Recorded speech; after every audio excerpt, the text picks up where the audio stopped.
दोस्तों, कैसे हैं आप लोग। क्या कभी आपने सोचा है कि लाखों लोग एक साथ सड़क पर उतर आए हों और कहें अब बस बहुत हुआ। मिस्र में यही हुआ था। तहरीक स्क्वायर पर खड़े नौजवान, औरतें, बच्चे, सबका एक ही नारा था, आज़ादी या मौत। और फिर जो हुआ उसने पूरी दुनिया को हिला कर रख दिया। मैं हूं नवाज खान और सामिर खान व्लॉग की सीरीज अरब स्प्रिंग की दूसरी किस्त में हम लेकर चलते हैं मिस्र की बगावत पर। दोस्तों, मिस्र की बगावत को समझने के लिए हमें हुस्नी मुबारक की हुकूमत को समझना होगा। सन 1981 में राष्ट्रपति अनवरुल सादात की हत्या के बाद हुस्नी मुबारक सत्ता में आए। पहले तो जनता को लगा कि शायद ये नया नेता देश को स्थिरता देगा, लेकिन धीरे धीरे उनकी हुकूमत तानाशाही में बदल गई। हुस्नी मुबारक ने सत्ता में आने के बाद 30 साल तक मिस्र में इमरजेंसी लॉ लागू रखा। इस कानून के तहत पुलिस किसी को भी बिना वारंट गिरफ्तार कर सकती थी। अदालतों की जगह मिलिट्री ट्रायल्स में आम लोगों को पेश किया जाता था। प्रेस और मीडिया पर सेंसरशिप कड़ी थी। विपक्षी पार्टियों और कार्यकर्ताओं की आवाज दबा दी जाती थी। जनता के लिए मिस्र एक पुलिस स्टेट बन चुका था। गरीब और बेरोजगारी की हालत दिन ब दिन बदतर होती जा रही थी। दूसरी तरफ मुबारक और उनका परिवार अरबों डॉलर की दौलत इकट्ठा कर रहा था। भ्रष्टाचार हद से बढ़ गया था। सरकारी नौकरियों, बिजनेस कॉन्ट्रैक्ट, यहाँ तक कि यूनिवर्सिटी में एडमिशन तक में रिश्वतखोरी आम बात हो चुकी थी। यानी ऊपर ऊपर मिस्र शांत दिखाई देता था, लेकिन अंदर ही अंदर गुस्सा उबल रहा था। गरीबी, बेरोजगारी और भ्रष्टाचार ने समाज को जकड़ रखा था और यही गुस्सा 2011 में फट पड़ा। दोस्तों, मिस्र की बगावत अचानक नहीं हुई थी। ये एक चिंगारी थी जो पड़ोसी मुल्क ट्यूनीशिया से उठकर आई और मिस्र की सड़कों को जला गई। जैसा कि हमने अरब स्प्रिंग की पिछली किस्त में ट्यूनीशिया की बगावत के बारे में भी आपको बताया था कि यहाँ एक 26 साल का नौजवान मोहम्मद बौज़ीज़ी सड़क पर फल सब्जी की ठेली लगाकर अपनी माँ और बहन का पेट पालता था। लेकिन स्थानीय पुलिस आए दिन उसकी ठेली जब्त कर लेती थी, उसे अपमानित करती थी। 17 दिसंबर 2010 को पुलिस ने फिर से उसका सामान छीन लिया। जब बौज़ीज़ी ने शिकायत करने की कोशिश की तो अधिकारियों ने उसे थप्पड़ मार दिया। अपमान, गरीबी और बेबसी से टूटकर उसने नगर पालिका कार्यालय के सामने खुद पर पेट्रोल डालकर आग लगा ली। उसकी चीखों ने पूरे ट्यूनीशिया को हिला दिया। जनता सड़कों पर उतर आई और कुछ ही हफ्तों में 23 साल से राज कर रहे राष्ट्रपति ज़ैनुल आबिदीन बिन अली को भागकर सऊदी अरब जाना पड़ा। यानी अब अरब दुनिया को ये एहसास हो चुका था कि तानाशाही हमेशा के लिए नहीं टिक सकती। जैसे ही ट्यूनीशिया की इस क्रांति की खबर मिस्र पहुंची, युवाओं ने सोशल मीडिया पर इसे हाथों हाथ लिया। उस समय फेसबुक और ट्विटर नए नए थे, लेकिन मिस्र के नौजवानों ने इसे हथियार बना लिया। सबसे अहम पेज था we are all Khalid Saeed. दोस्तों, अब ये खालिद सईद कौन था? तो दोस्तों, वो एक 28 साल का नौजवान था जिसे अलेक्जेंड्रिया की सड़कों पर पुलिस ने बेरहमी से पीटा और मार डाला। उसकी तस्वीरें इंटरनेट पर वायरल हो गई। चेहरा खून से लथपथ, टूटा हुआ जबड़ा। लोगों ने कहा, अगर खालिद सईद के साथ ऐसा हो सकता है तो हमारे साथ भी हो सकता है। इस पेज के जरिए युवाओं ने पहली बार खुलकर विरोध करना शुरू कर दिया। इस विरोध की पहली पुकार 25 जनवरी 2011 को हुई थी। 25 जनवरी को मिस्र में पुलिस डे मनाया जाता था, लेकिन इस बार युवाओं ने इसे प्रोटेस्ट डे बना लिया। फेसबुक पर एक पोल आई, 25 जनवरी को सब तहरीर स्क्वायर पर इकट्ठा हो, हम चुप नहीं बैठेंगे, हमारे अधिकार हमें चाहिए। लोगों को उम्मीद भी नहीं थी कि इतनी बड़ी भीड़ आएगी, लेकिन उस दिन काहिरा, अलेक्जेंड्रिया, सुएज, अस्वान, हर शहर में लाखों लोग सड़कों पर उतर आए थे।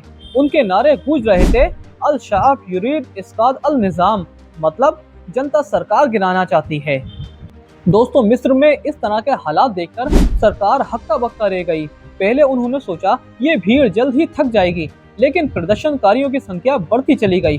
पुलिस ने लाठीचार्ज किया, आंसू गैस छोड़ी, लेकिन लोग पीछे नहीं हटे। मुबारक की सरकार ने तो इंटरनेट तक बंद कर दिया था ताकि लोग आपस में जुड़ ना पाएं, लेकिन अब गुस्सा काबू से बाहर हो चुका था। 25 जनवरी को जो चिंगारी उठी थी वो अब पूरे मिस्र में आग बन चुकी थी। हर वर्ग का इंसान, चाहे मजदूर हो या छात्र, महिला हो या व्यापारी, सब इस आंदोलन में शामिल हो गए। अब सिर्फ एक ही मांग रह गई थी, मुबारक इस्तीफा दो। यही वो मोड़ था जिसने मिस्र की राजनीति को हमेशा के लिए बदल दिया। दोस्तों, 25 जनवरी की चिंगारी धीरे धीरे एक तूफान में बदल रही थी।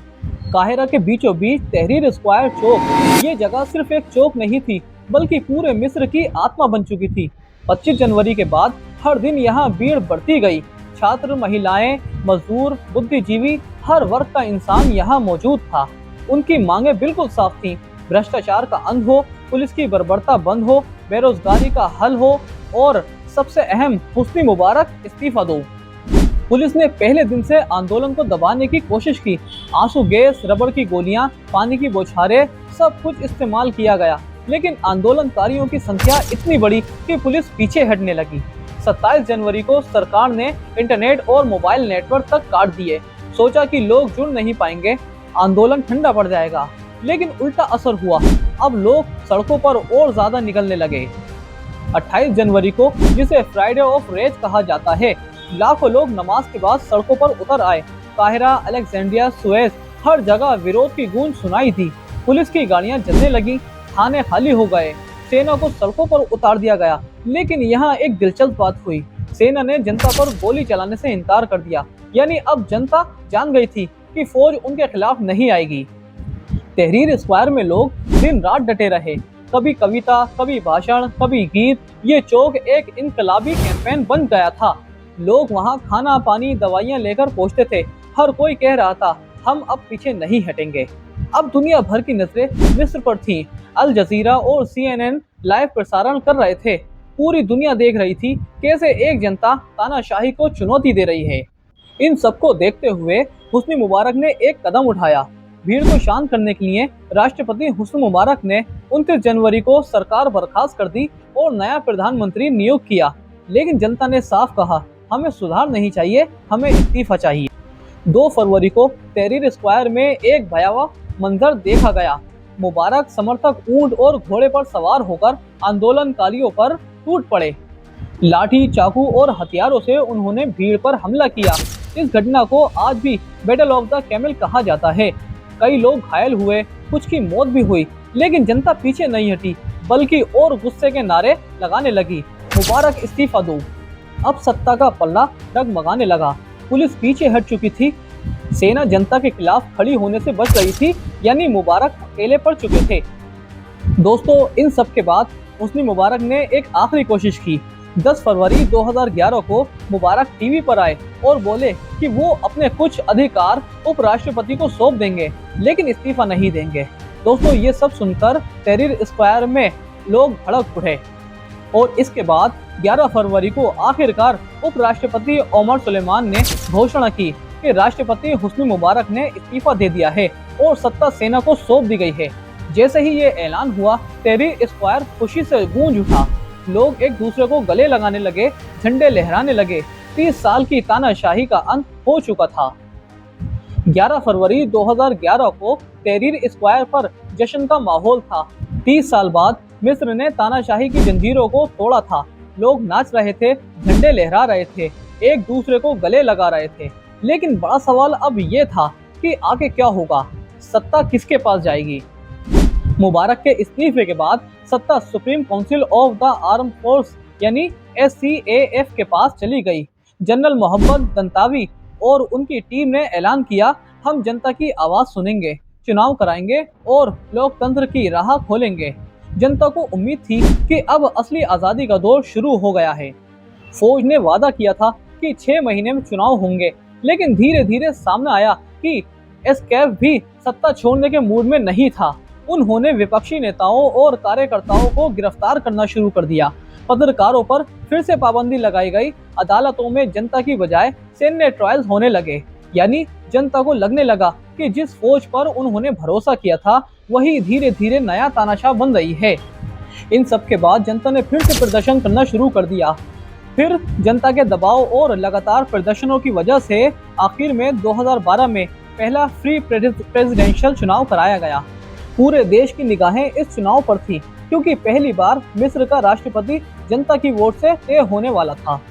2012 का चुनाव मिस्र की सबसे ताकतवर धार्मिक सियासी जमात मुस्लिम ब्रदरहुड के उम्मीदवार मोहम्मद मुर्सी ने जीत लिया था। वो मिस्र के पहले लोकतांत्रिक तरीके से चुने गए राष्ट्रपति बने। शुरुआत में लोगों को उम्मीद थी कि मुर्सी मिस्र को नया रास्ता देंगे। उन्होंने ऐलान किया, अब जनता की आवाज सबसे ऊपर होगी।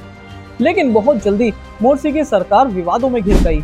उन्होंने संविधान में ऐसे संशोधन किए जिससे उनकी पावर बहुत बढ़ गई। विपक्ष ने कहा कि वो तानाशाह की तरफ बर्ताव कर रहे हैं। अर्थव्यवस्था बदहाल हो गई, बिजली कटौती, ईंधन की कमी, बेरोजगारी और महंगाई बढ़ गई। धर्मनिरपेक्ष और अल्पसंख्यक समुदायों ने महसूस किया कि मुर्सी सिर्फ मुस्लिम ब्रदरहुड के एजेंडे पर चल रहे हैं। धीरे धीरे जनता जो तहरीर स्क्वायर पर मोर्सी के लिए ताली बजा रही थी, वही उनके खिलाफ खड़ी होने लगी। यानी फिर से आंदोलन शुरू हो गया। 2013 की गर्मियों तक हालात बिगड़ गए। लाखों लोग फिर से सड़कों पर आ गए। इस बार नारा था, मोर्सी इस्तीफा दो। ये सब देखते हुए जनरल अब्दुल फताह अल सीसी ने हालात का फायदा उठाया। 3 जुलाई 2013 को सेना ने मोर्सी को सत्ता से हटा दिया। मोर्सी को गिरफ्तार कर लिया गया और मुस्लिम ब्रदरहुड पर कड़ी कार्रवाई शुरू कर दी गई। जनता को लगा था कि अरब स्प्रिंग मिस्र में आज़ादी और लोकतंत्र लाएगा, लेकिन सिर्फ 2 साल में हालात ऐसे हो गए कि फौज फिर से सत्ता में लौट आई। जनरल सीसी राष्ट्रपति बन गए और आज भी मिस्र वही उनके अधीन है, यानी उन्हीं की सत्ता में चल रहा है। यानी जिस इनकलाब ने तानाशाही को तोड़ा था, वही इनकलाब एक नए तानाशाह को जन्म देकर खत्म हो गया। मिस्र की बगावत ने अरब दुनिया को हिलाकर रख दिया था। उन लोगों ने देखा कि 30 साल का तानाशाह सिर्फ 18 दिनों में विरोध से गिर सकता है। लेकिन सवाल यही है, क्या अरब स्प्रिंग ने मिस्र को बेहतर बनाया? इसके कुछ अच्छे और कुछ बुरे असरात हैं। सबसे पहले अच्छे असरात की हम बात करते हैं कि जनता ने ये साबित कर दिया कि आवाज़ की ताकत गोलियों से बड़ी होती है। सोशल मीडिया पहली बार एक असली हथियार बनकर सामने आया। फेसबुक, ट्विटर, यूट्यूब ने आंदोलन को दुनिया तक पहुंचाया। आम मिस्री नागरिक ने महसूस किया कि वो अपने हक की लड़ाई खुद लड़ सकता है। अरब देशों में एक नई सोच पैदा हुई, तानाशाही अमर नहीं होती। लेकिन दूसरी तरफ इसके अंधेरे पहलू भी सामने आए। मुबारक के बाद जो लोकतंत्र आया, वो ज्यादा दिन टिक नहीं पाया।